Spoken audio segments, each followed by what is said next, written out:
Champions ట్రోఫీలో India విజయంతో అమీర్పేటలో మన కుర్రాళ్లు రచ్చ చేశారు.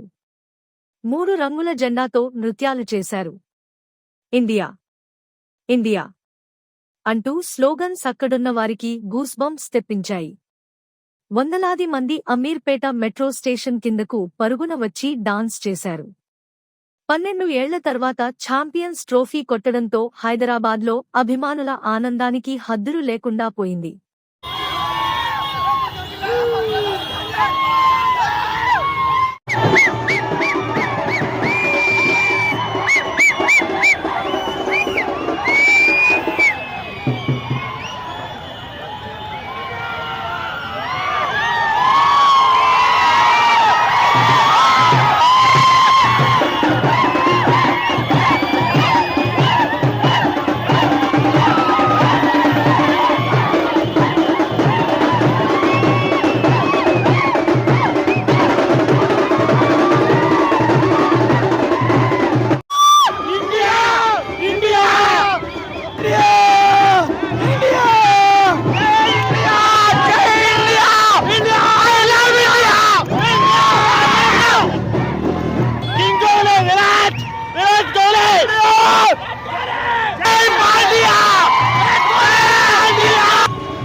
రోహిత్ శర్మ మంచిగా ఆడాడు, అలాగే కేఎల్ రాహుల్ అండ్ శాంసన్ కూడా మంచిగా ఆడాడు. దానివల్ల ఇండియా విన్ అయింది ఈరోజు మ్యాచ్.